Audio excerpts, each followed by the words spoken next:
A joke is a setup and a punchline. But when you equate comedy with jokes, you often equate comedy with some of the darker parts of comedy and the riskier parts of comedy. And instead, the really central comedy that I love and that I think anybody can do is comedy of recognition.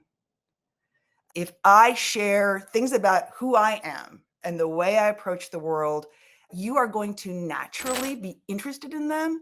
And that's a central aspect of being funny. So, a lot of what I teach to talk about my students, I'm like, don't try to be funny, which of course means trying to be funny means you're not going to be funny because there is no try. There's only do. Welcome to Passion Struck. Hi, I'm your host, John R. Miles, and on the show, we decipher the secrets, tips, and guidance of the world's most inspiring people and turn their wisdom into practical advice for you and those around you. Our mission is to help you unlock the power of intentionality so that you can become the best version of yourself. If you're new to the show, I offer advice and answer listener questions on Fridays. We have long-form interviews the rest of the week with guests ranging from astronauts to authors, CEOs, creators, innovators, scientists, military leaders, visionaries, and athletes. Now, let's go out there and become Passion Struck.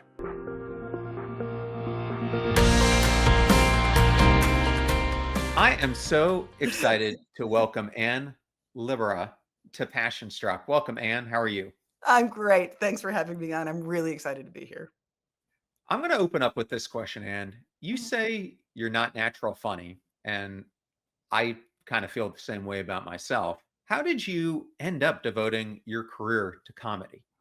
I really backed into it in many ways. And I started really in improvisation. So it was as a performer, I was a director, and I got really interested in the Spolin based improvisation that's taught at the Second City.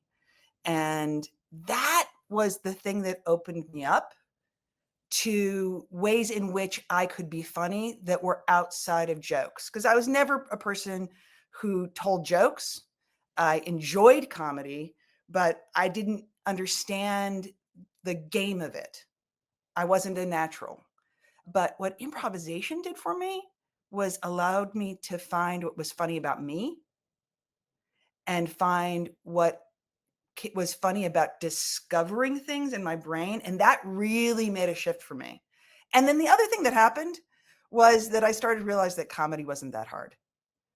That I had bought into the idea that people are naturally funny or they're not, and that there wasn't a way to get better at it.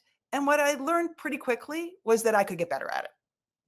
I was listening to a podcast that you did probably a year ago, and you were talking about a student in your course who had seen What Line Is It Anyway, had wanted to join your course because he wanted to do that somewhere in his career. But at first, he was struggling because he was so anxious about getting everything right that he wasn't turning in his homework assignments, etc.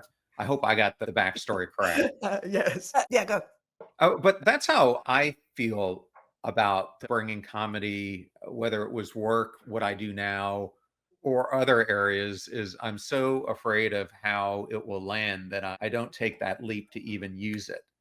What would you tell someone like me or that person who was in your class how to approach things differently? Well, there's two things I think that are really important. And one is connecting comedy to jokes as opposed to all the other ways that comedy can manifest itself. Jokes are the riskiest form of comedy.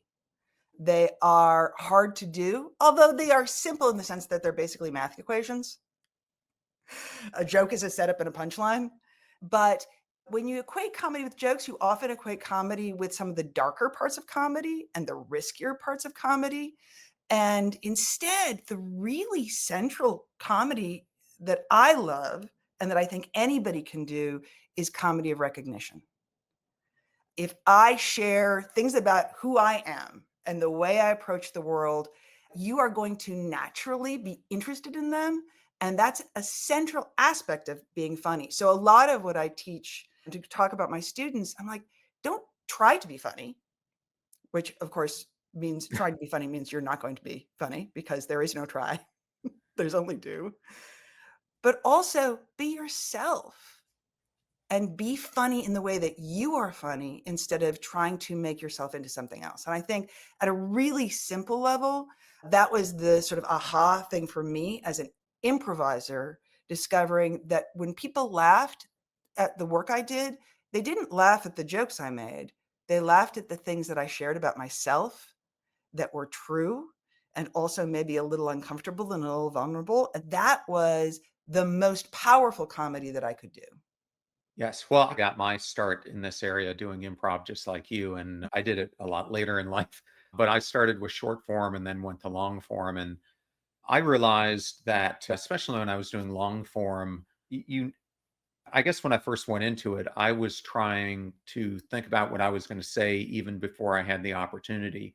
And I found sometimes when you overthink things, it doesn't come out natural. And so I learned you just have to really listen, which is the most important thing to what the other person is saying, so you don't miss the cues that they're giving you to then jump in and add on, as you're saying, a personal anecdote that often becomes funnier than you think it's going to be once it comes out.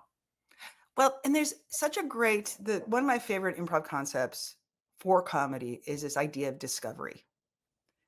That if I am in my head thinking about, oh, what's this funny thing I'm going to do next? What's this interesting thing I'm going to say? That I'm missing not only that moment of listening, as you described, but finding out something that I didn't know was going to be there before. And as a performer, but also as an audience, it's that moment when something happens and we discover something together, when is a moment of true surprise as opposed to a joke moment of a reveal. And for me, it is that embrace of discovery, which, is extensive, extends way beyond comedy. Learning how to truly discover something with a collaborator as opposed to going in thinking what's going to happen is the essence of really good comedy, but it is also the essence of getting to something that is new, is Hmm. exciting, and that is going to connect with your audience because they're discovering it with you. I love that. And your new book is titled Funnier. Yes. Subtitle is A New Theory for the Practice of Comedy. And right on the front of it is an endorsement from Stephen Colbert. And it turns out you've known Stephen for decades. How did the two of you meet? We met at Northwestern University in college. He was in my acting class and we worked on a scene together. I have a vivid memory of walking home from rehearsal together. And he was always funny, but he was even more a talker. Right. And I remember walking through Evanston and having him tell me this really astonishing, complicated story about the way he looked at the world that was both funny and true and real. And within a very short period of time, we were very, very dear friends. We were roommates in college, living in this big old house in Evanston that Stephen nicknamed Dis, which is the level of hell where the heretics burn in Dante. And we have since then worked together as I've directed him. We've been in shows together, and we are still very dear friends who communicate fairly regularly. Yeah, I'm just going to follow up on that with something I've always wondered. It's one thing for you to write for yourself for punchlines you're going to deliver, but how difficult is it to write for someone else? How well do you have to know in order to do that? Well, this is an interesting thing because one of the things I talk about in the book is that we want to think about comedy in sort of five different components, one of which is jokes, one of which is physical comedy, which is also sound and cadence, right? All the different ways that comedy exists in our bodies. It is story and narrative, it is character, and it is point of view. And so when you're writing something for someone else, you are thinking both about their character, which is the way they present in whatever the thing you're making is. So the writers I know who write for Stephen, who wrote for him on the Colbert Report, were writing for the character that Stephen Colbert played as Stephen Colbert. But many of those same writers are writing for him on The Late Show, and they're no longer writing for that character, but both the character on the Colbert Report and the character on the Late Show have a similar point of view. And this is something that I think about Stephen and have noticed in our work together, is that Stephen's really interested in the way we use language to talk about the things that we believe to be true. And I was thinking at one point in college, my sister was a math major, and he called her and said, I have a question for you. I have a question for you. If I cut a loaf of bread in half, do I have two bread? And he was like, Stephen, I think that's a semantics question, not a math question. But he is fascinated by how we use language and what we mean when we say certain things and how we twist our meaning. And so if you're writing for Stephen, you want to keep that idea of his point of view in mind, and you're looking for the ideas around how people say what they're saying. So you're writing not just for the character, and you're not just writing jokes, you're writing for that point of view. Well, thank you for sharing that. One thing I really liked when I was reading the book is that you have these different anecdotes that you bring out, like the 25 people rule, the Letterman Mhm. temperature note, and talking about what you just were going into with Stephen Colbert. You note that we laugh when we're physically closer to people, and even, which sounds counterintuitive to me, a colder room helps. How do you design not only what we were just talking about, but also for the social physics of laughter, things like room size, audience density, running order, things like that? Well, okay. So I'm going to actually get into the meat of my theory, because the theory really is effective both for creating comedy, but also for revising comedy, which includes things like those physics. Okay. I believe that when we create comedy, we are looking at three primary variables. And the first thing is recognition. In recognition, sometimes you can get a laugh in recognition alone. If somebody does something that you've seen them do before, one of the reasons our favorite comedians are our favorites is because they do things that we recognize and see. We love when a comedian uses a catchphrase because we recognize it. We love characters because often they remind us of people that we have seen before. There's way more than that. We can get into this more. But the second element then is pain. There isn't comedy without a little bit of discomfort, a little bit of pain. And that speaks to what you're talking about in terms of being a little bit cold. A lot of comedy theaters keep their temperature at just a little bit under what would normally be a comfortable place to sit in, because they know that just little bit of discomfort connected with maybe a simple recognition joke is going to make the audience laugh harder. But you're always, as a comedian, then playing with, okay, how uncomfortable is my audience? So if my audience is coming in with a lot of discomfort, maybe because something terrible happened to the news, maybe because they were actually even just it's been snowing out, so they're coming into a room in a slightly uncomfortable place, I'm going to do comedy, or I'm going to revise my comedy in that moment to make it more recognizable and simpler and easy for them by giving them a little bit of safety and distance. So I'm always sort of playing with these three elements of recognition, of pain, and distance. And that's true whether I'm doing something highly satiric or whether I'm even doing a really simple one-liner in a comedy club as a stand-up. I'm playing with how comfortable is my audience. So if I have an audience that is very nervous because Second City is coming to their town, and all they know of Second City is that it's left wing and scary. My cast, and I direct a cast that actually tours all over the country, are going to make sure we give them some things at the beginning of the show that are really recognizable to them, that are really easy for them to connect with us with, and they're going to start to trust us. And then Okay, so maybe yeah, go ahead. yeah, well, I was going to just ask a follow up to this, maybe to make it even more real for the audience. Is there a concrete moment when you, or maybe there's a scene that people might recognize where the people in it deliberately turned each dial, recognition, pain, and distance, to make a joke or a scene work better? Well, okay, so I'm going to use an example that I use in my book, which is I was working with Jordan Klepper, who now does The Daily Show. And he was a student, and then we worked on a show together. And we had a premise that was very painful. Okay. And he was smart in going, okay, this is a painful premise, but I can see where all the elements are. And the premise was he was a very successful doctor who had just been and had cured cancer, was a really good guy, and he'd just been nominated to be the vice presidential candidate for the United States.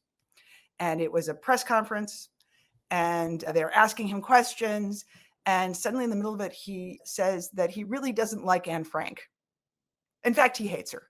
And very dark, right? Why would you hate someone, a Holocaust victim? And so what we did is we played with that premise to make it safer. So we kept that pain, and that pain is useful, right? Because people that we know say scary things, right? We all have had that experience where someone we really says something that we're like, ah. Also, we all have issues with teenage girls. And find them occasionally annoying. So there's a lot of interesting pain in that. But then we made him not hate her for the reasons that Hitler hated her, but he hated her for the reasons that you hate 13-year-old girls. So we made it safer, right? We made it simpler. So we've got that recognition and pain and element, but then we also made the scene about the press corps who couldn't believe he was saying this and were desperately trying. So the audience was not, in that moment, was not identifying with the character who said this thing. They were identifying with press corps, who was just trying to make it okay for him. Trying to make it that so that he was not someone who said this thing. And so again, we're playing with, and in multiple different ways. The whole thing would not have worked if it hadn't been for Jordan Klepper's persona, which is actually in life really affable. And there's something about him that makes you almost immediately go, oh, okay, he's okay. Yes. Which allows him to say things that are darker. It's also true that sketch is not a sketch that I would bring to an audience in an area where there had been, say, violence against Jews. You have to be, you're aware of how the world that we're in creates conditions that make things funnier or less funny. I'm going to say, as somebody who's worked at the Second City now for a very long time, that in the 90s, when as a rule, our audiences felt pretty safe. They felt like the world was pretty warm and helpful. And while, yes, there were things going on, they felt pretty comfortable in seeing us do what we would refer to as edgy comedy, darker comedy. Now, our audiences are in a world that is very chaotic, and they have a much stronger reaction to what we'd refer to as edgy comedy. We spend a lot more time in our shows now really spending time on just like comedy that's about people and relationships. And they are very uncomfortable with political comedy or comedy that addresses some of the things that are happening in the world that are much darker. And so we're always really aware of how those things shift over time, and then geographically and all those other places too. Yeah. So I want to ask a follow on to this because I think it's important. I think everyone today would, if you said we're living in a time of decisiveness, would agree with you. Yeah. But you argue truth and comedy, to what you were just saying before, isn't about facts, it's about recognition or Yeah. truthfulness. So, how do you coach students and maybe a public speaker to find recognition for an audience that might not share their facts, but only their feelings? So I think one of the simplest ways that you can share recognition is to share things that are true for you in really simple little ways. I worked with the Second City and the University of Chicago on a program called the Second Science Project, where we used insights from behavioral science to help people actually practice being better communicators. And one of the exercises that we created is really applied comedy. where we had people talk about something pretty boring, grocery shopping. And we had them talk for about a minute. What do people do when they go grocery shopping? And then we say, okay, we talked for about a minute about what people do. Now talk about what you do. How do you approach grocery shopping? And I don't know about you. I'm a foodie. I go to like 7 different stores. I want to get my fruits from one store and actually my vegetables from another store. So I have this very specific way I go grocery shopping that tells you a lot about me and the way I am. And what we discovered over and over again, that choosing to share this sort of little bit of semi-vulnerable truth. So it doesn't showcase you in a terrible light, but it doesn't show, you don't have to do the sort of put down jokes that stand-up comedians do. You just have to share something that's really true and maybe a little weird about you. And your audience will find it funny because they feel like they're recognizing something in your brain that they didn't really know was there. And so the more of that little tiny detail, when you just throw in something that is just recognizable in a way that humans are recognizable, but maybe not what we assume is recognizable. Oh, Yeah. everybody knows about airplanes. Maybe that's actually a good example. There's the classic old Jerry Seinfeld routine where he talked about going through the airport. Very recognizable to everybody, but what's recognizable about the way he tells it is his obsession with the little minutia of the airport. Why is this exactly like this? And that's the comedy of it. But it's also, again, to speak to things that we can do in our real lives, sharing just a little bit of semi-vulnerable detail about who you are and what matters to you and your little bits of flaw, not your, deepest, darkest fears. You're like, does anybody else have the thing where it feels like the minute they put their glasses on, it's immediately covered in schmutz? Do I touch my glasses? What is happening? That is a constant thing for me. It is true, but it's something that I'm not going to normally share, and that audiences and friends and real people will recognize as being just a little bit vulnerable, and they will make that connection through that pain of vulnerability with the understanding that it's really recognizable and true, and it's safe. I am telling you something about myself. I am sharing something with you. There's no danger that you're going to turn that against me, and I'm being a little bit vulnerable. Since you just brought up Seinfeld, I want to stick there Yeah. because in the book, you share one of Seinfeld's best episodes, I think, and it was the one that I think all of us can relate to when you're trying to go to a restaurant and there's a huge wait, Yes. and that wait can be agonizing. And they turned a whole episode into this. What worked so well about that scene that so many people could relate to? Well, okay, so there's some really interesting ways they play with time in that episode. And also, surprise, you don't see people on TV wait for tables, right? So Right. so there's a really simple pain of incongruity there, right? And I think one of the things that Seinfeld did across the board really brilliantly is show things that people knew from their lives but had never seen in their entertainment. Right? The things that and one of those is waiting for a table. Nobody in TV waits for tables. That gets sad immediately.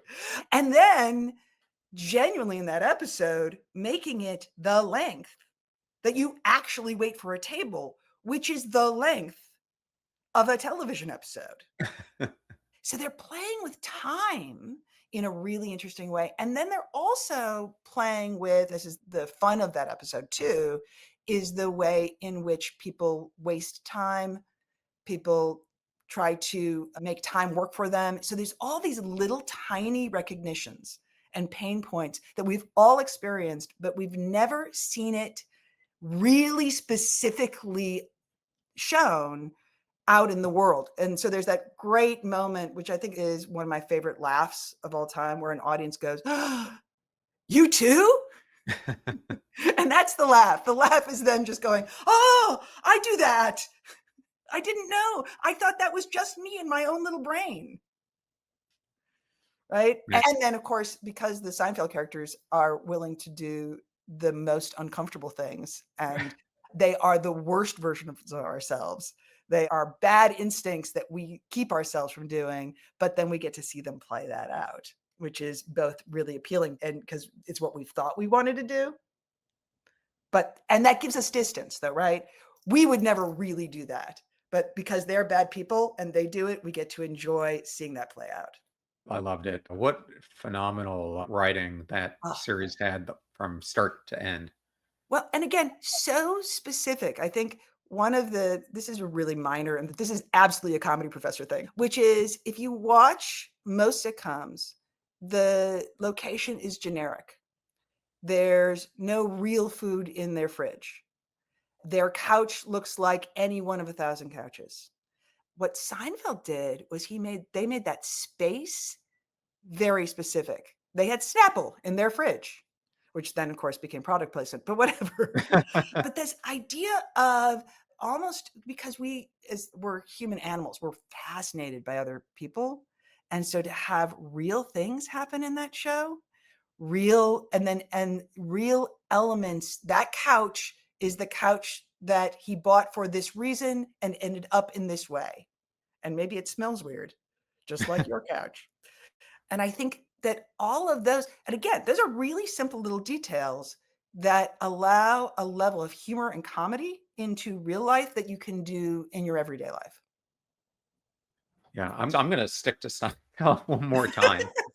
So I've heard Jerry talk about this. I've heard Steve Martin talk about this, that prior to them going on tour or maybe even going on a late night show, they go into comedy clubs on the regular and just practice jokes to understand what you talk about in the book, recognition. And I'm Mhm. going to tie this now to one of the things that a lot of researchers used to do was in the lab research, but I think great researchers do field research. And in the book, you talk about the cruise ship story as a way to bring out how do you figure out recognition versus not enough recognition. What did that experience teach you about how to understand what an audience wants versus what they don't?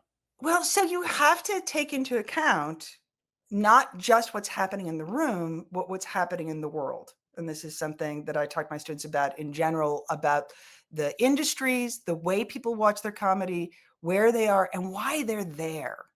And so one of the things Second City had a contract with Norwegian Cruise Lines, and we were on 6 or 7 different ships for about 15 years. But this specific ship was in Europe. And even more than that, this specific ship was an audience that were not primarily English speakers as their first language. They understood English, but English was not their first language. They were primarily German and Spanish speakers. So we had originally gone out doing a show that was all silent scenes, thinking that that would be great. However, a lot of our silent scenes that we were working with were also sexual scenes. Oh my. And what we forgot was one of the main things about cruises is that people go on cruises to not have a bad time. So you go on a cruise, there's a lot of food, but it's not very highly spiced. It's not specific, but it's going to be good enough. And people, lots of times, this is why big families go on cruises together, because you know that while maybe no one in that group is going to have a peak experience, everyone's going to be okay. They're going to find something. But what that meant and big one on cruises, because people go to not have a bad time, they are very picky when something happens that might offend them, might make them uncomfortable. So going in, we're like, okay, so we can't use a lot of this sort of discomfort comedy that we might use in our theaters. We can't do something that is potentially offensive. And I always love that thing because there's a lot of people who'll be like, Potentially. it wasn't offensive to me, but it might be offensive to someone else. And therefore I feel negative about it. So we're really having to jump through both of those hoops. But what we realized was that the most powerful thing that we could do was to do jokes about being on a cruise ship. And even more than that, we didn't have to tell jokes. We literally just had to show the cast on stage wearing life vests, doing what people had done 2 days before. And the audience is like, yes, huge applause. I was there. I know the thing. The cabins are really small. Yes. And I think that idea that we have seen something and we don't, one of the things that I think we forget is how much of what we see Yeah. other people see. And we somehow think that we're traveling alone in our Bubble. giant head orb. And so that moment of, "Oh, you saw the thing I saw, you experienced the thing I experienced," is both a huge surprise, which is a kind of pain, right? Surprise is a kind of pain. I did not expect you to experience this thing. At the same time as it's so close to me that it makes me just so excited that someone else, it's a moment of connection. It's a moment of recognition. So I've got that surprise and recognition. And then I'm in a safe place because I know that you're taking care of me. And again, it's such a little thing and would seem so obvious. And yet it is one of the strongest laughs we get. And in comedy, you can get that laugh just by saying the name of a town. And we always talk about in business conferences, we have what we call the Bob from accounting effect, Yes. which is if we're doing a show or a keynote for a business, we mention someone who is probably at a slightly lower level, but everybody in the business knows them, and we just say their name, the audience gets an immediate burst of laughter because they didn't know we knew is the surprise, but they know. And that idea and that laugh builds because somehow we sometimes think, again, we're all in our own little heads. When someone else sees the same things we do in the same way, that's this tremendous burst of good brain chemicals, Good karma. Yeah. of connection. And that connection is the place where that initial laughter resides. And it's I want to say it's some of the safest laughter if you are somebody who doesn't think of yourself as comedic or think of yourself as a joke teller. You're much better off sharing just a little something true everybody else shares than telling a joke that you've memorized. Man, I love that. So I want to move on to something that you call thick versus thin comedy, Yes. and especially why both matter. So the background on this is in the book, you reframe jokes as thin versus, Mhm. maybe you can go into that rather than high versus low. Yeah. And Okay. Yeah. Go ahead. yeah, no, so maybe you can explain it through that lens. Okay, I think it's one I'm gonna talk about high versus low, first of all, just for one brief second, because I think that traditionally, what we think of as low comedy, which is comedy of the body, has been frowned on. And if you look at the comedy that is seen as valuable, frequently it's not comedy of the body. It Hmm. is comedy of mind and of the words and all of that, which truly is how I was taught. It's certainly what I thought. But the fact of the matter is, we all have bodies. We all have experienced all the things that bodies do. It is simple. So it is thin, right? So thin comedy is not just comedy of the body. It's not just comedy about farting, say, although multiple farting can be funnier. It's this idea that you'll get that initial laugh on thin comedy, but then to hear it again, it may not make you laugh again. Thick comedy is when we're not just doing the fart joke, but we're also doing the fart joke about maybe a character and who is the person who is farting. I can't believe this is my life. Sometimes I have to have long conversations with students about now who is farting and why should they fart more? But we are bringing in, when we start to bring in multiple elements, and it can be as simple as a character. And so all of a sudden we're commenting on people who, I'm going to keep talking about farting, people who are allowed to fart and people who aren't. We're talking about the ways in which, and then all of a sudden we can add like a political point of view. Who are the people who are allowed to have failings? Who are the people who are not allowed to be human and fart? what is our belief structure? So all of a sudden that joke that's still at that very low level, and also fart is a funny word. And I just want to add that because there is just sometimes there are words that are funnier. They use, actually, interestingly, a lot of the words that we think of as funnier, and you think of George Carlin, 7 words you can't say on television, they often also use, a lot of taboo words use T sounds and F sounds and K sounds. So if you want it to be funnier, you use those sounds. But you add these various levels so you can have something that's a very thick joke that has point of view, that's talking about a character, that is building off of something that's true in the world. It may not actually get a hard laugh because there's so much there to chew on, but you may find it funnier the more you watch and listen to it and read it, right? But there are certain things that you could count on an audience immediately laughing at, and that's that thin joke that is something that everybody responds to. And I think that's another piece for those of us who just want to use comedy and humor in our everyday lives, is recognizing that we can use something that's maybe a little bit thicker and that's going to cause people to have a little bit more of a reaction to, but it's not maybe going to get that initial laugh from everybody. Yeah, and maybe for the listeners, is there a thin gag that you keep in your pocket, or maybe we should consider keeping in our pocket to reset a room before we deliver heavy material? I think one of the thinnest gags and easiest ones, particularly in a space where you're with a group of people, is to simply call out something that just happened.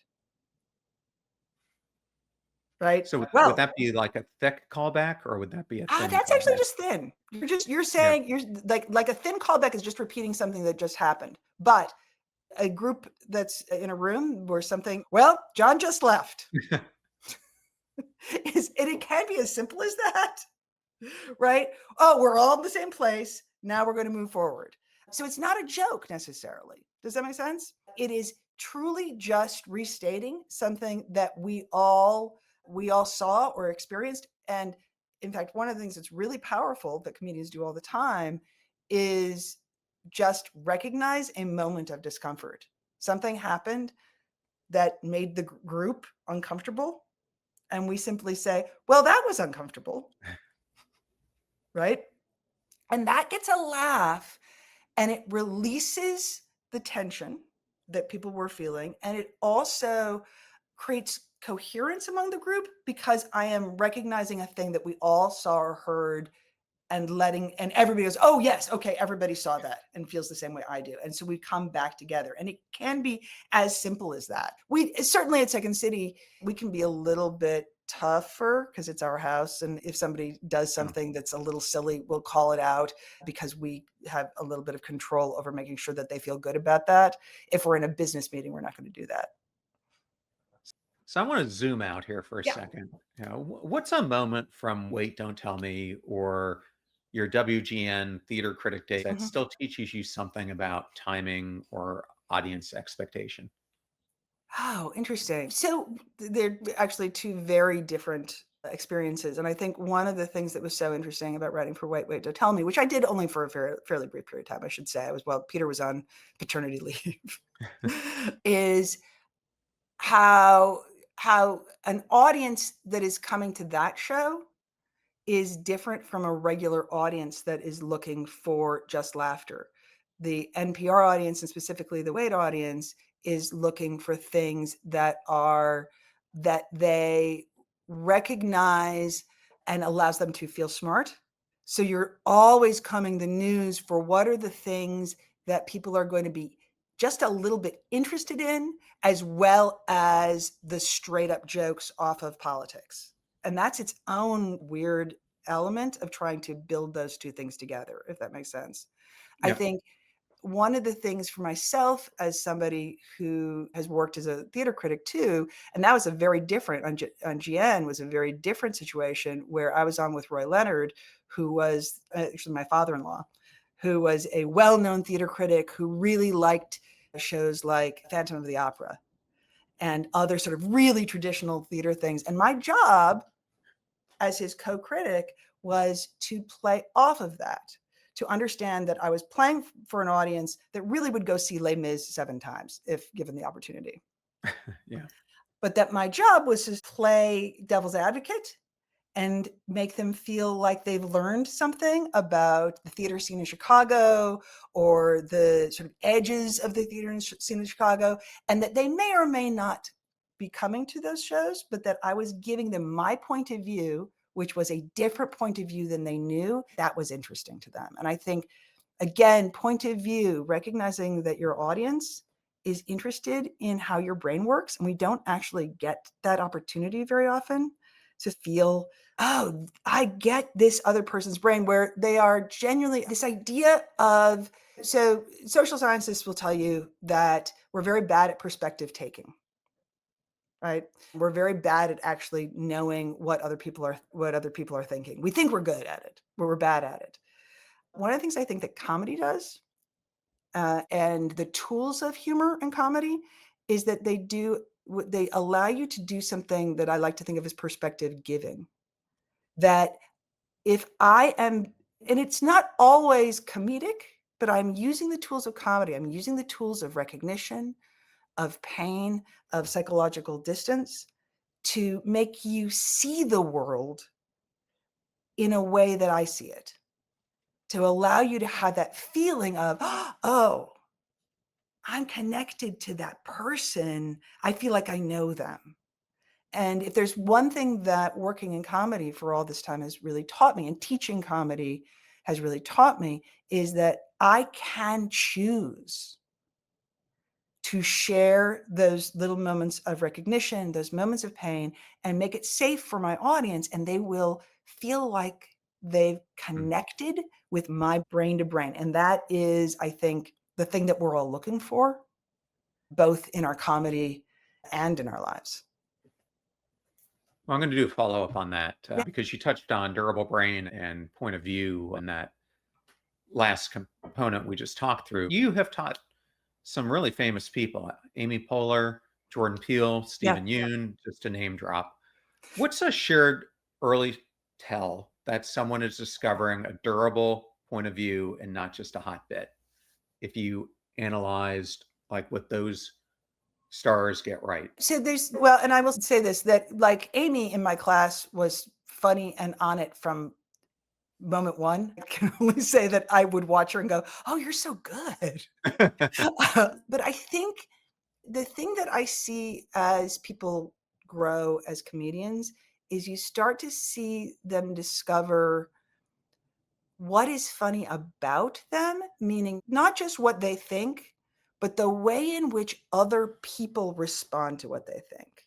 And that can take that takes time. One of the things that I think is true about Stephen Yeun, which is interesting in particular, he's very funny, by the way, and he doesn't get an opportunity to do that very often. But it's part of what also makes him a really astonishing actor, is that you're able to see him think in character.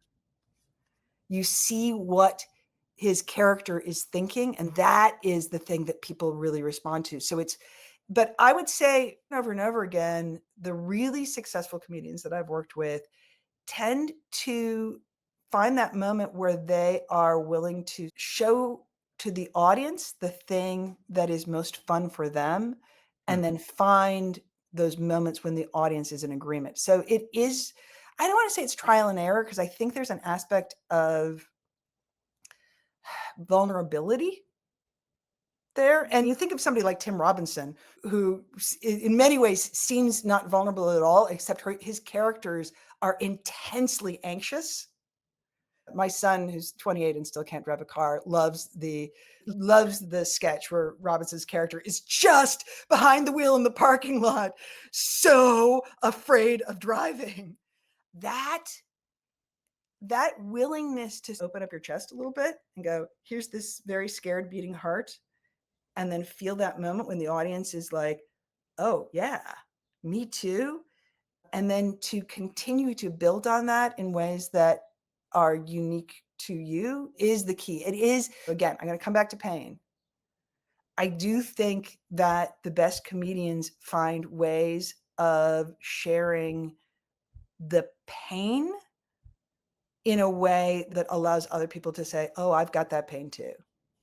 Yeah, I was interviewing Bo Eastman, who you might not know who he is. Mhm. He used to be a professional football player, but now is one of the biggest public speakers in the world. He talks in front of tens of thousands of people. And we were talking about Tom Brady. And he said, no one wants to hear Tom tell his story of how he won 7 Super Bowls.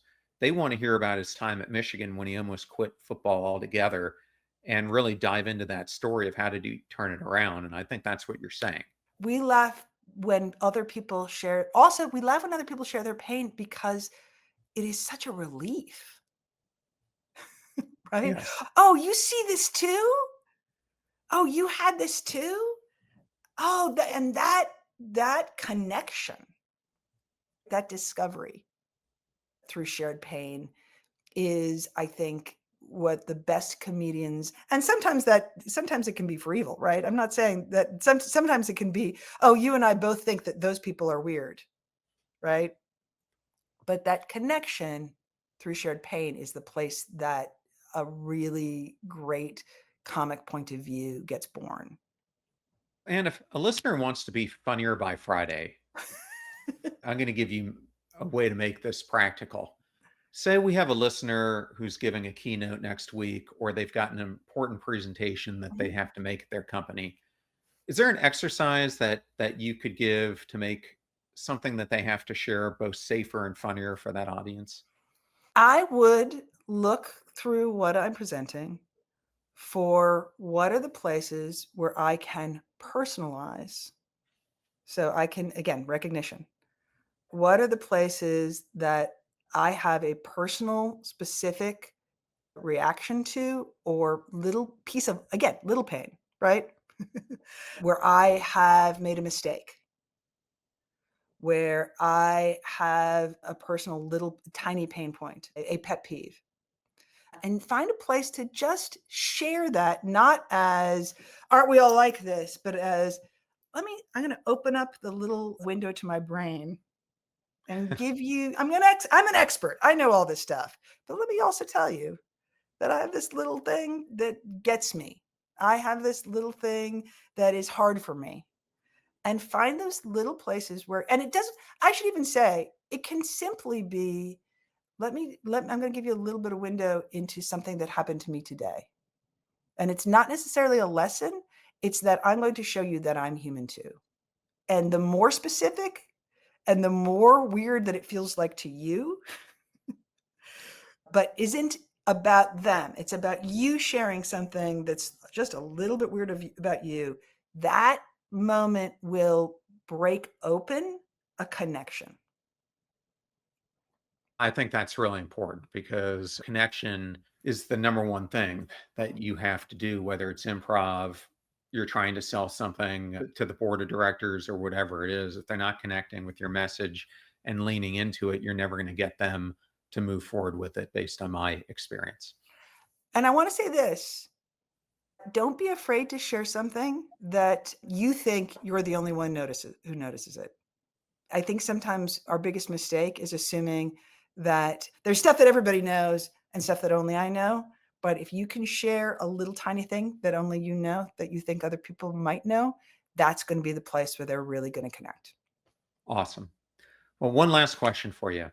Yeah. Improv versus stand up. If you only had one you could teach for the rest of your career, which one would you pick and why? Improv. I love jokes. For somebody who's worked in comedy, I'm a math brain person and jokes are logic. So I'm really good at fixing jokes. And that's one of my superpowers.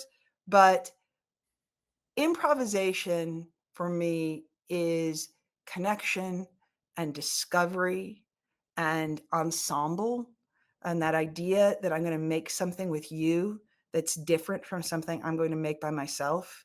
One of my favorite lines from Sheldon Patinkin, who is one of my mentors at Second City. And somebody had said, is it true that an ensemble is only as good as its weakest member? And he said, an ensemble is only as good as its ability to support its weakest member. And that weakest member can be any one of us at any time. Wow. And so for me, that as an ethos is what keeps me coming back to comedy and improv. Love it.